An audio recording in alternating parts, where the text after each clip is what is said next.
ரசிகர்களுக்கு ஒரு சந்தோஷமான செய்தி. ஓவியா திரும்பவும் பிக் பாஸ் வீட்டுக்குள்ளே வந்துட்டாங்க.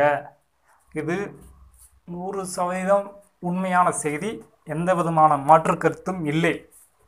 நீங்கள் கேட்கலாம், நேற்று ஏன் அப்படி வீடியோ போட்டால் ஓவியா வெளியே போயிட்டாங்கன்னு. ஆமாம், அவங்க வெளியே போனது உண்மை. அதை பற்றி தான் சில தகவல் வந்திருக்கு. ஓவியா தற்கொலை முயற்சிக்கு பண்ணதுக்கு முக்கியமான காரணம் ஆரோ. ரெண்டாவது உள்ளே இருக்கிற கண்டஸ்டன்ட். இந்த 2 பேரில் ஒரு ஆள் ஆதரவு கொடுத்துருந்தாலும் ஓவியா இந்த மாதிரி முயற்சி எடுத்துருக்க மாட்டாங்க. Point number 1.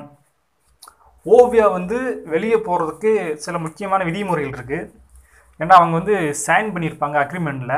ஸோ அந்த அக்ரிமெண்ட்டு எல்லாமே முடிஞ்சு அதுக்கப்புறம் தான் வெளியே போக முடியும். ஏன்னா ஓவியாவுக்கு அம்மா அப்பா 2 பேருமே இல்லை. அதனால் அவங்களுடைய எல்லா கணக்கு வழக்கையும் பார்க்குறது அவருடைய மேனேஜரு. ஸோ அவங்கள கூப்பிட்டு எல்லா விஷயங்களும் பேசி ஓவியாவை மருத்துவமனைக்கு கொண்டு போல அங்கே இருக்கிற மனநல மருத்துவரோட கொண்டு போய் சில முக்கியமான விஷயங்கள் பேசியிருக்காங்க. ஏன்னா மனநல மருத்துவர் மருந்து மாத்திரையை விட அவங்களுடைய பேசுகிறதுலாம் எல்லாமே இருக்குது. அந்த மாதிரி பேசி அவங்களுடைய மனநிலையை சரி பண்ணி தற்போது பிக் பாஸ் வீட்டுக்குள்ளே அவங்க திரும்பவும் வந்துட்டாங்க.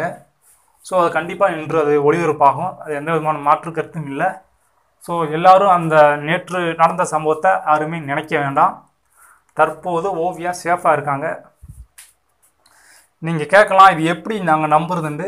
கண்டிப்பாக இன்று இரவு 9:30 மணிக்கு எல்லா அறிவிப்பும் கண்டிப்பாக வரும்.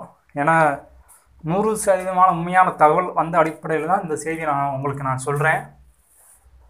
ரெண்டாவது, ஓவியா ஏன்னா ஜூலி இந்த வாரம் வெளியே போகிறது 100% உறுதியாகிடுச்சு. அதனால் ஓவியாவை வெளியே போயிட்டால் என்ன நடக்கும்னா, மீதி இருக்கிற 8 பேரில் காயத்ரி, பிந்து மாதவி, ரைசா 3 பெண்கள் மட்டும்தான். மிச்சம் 5 பேர் ஆண்கள்.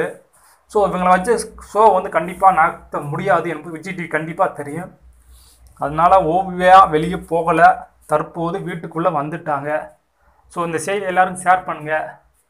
ஸோ ஓவியா உள்ளே வந்ததை பற்றி உங்கள் கமெண்ட்ஸ் போடுங்க. நன்றி, வணக்கம்.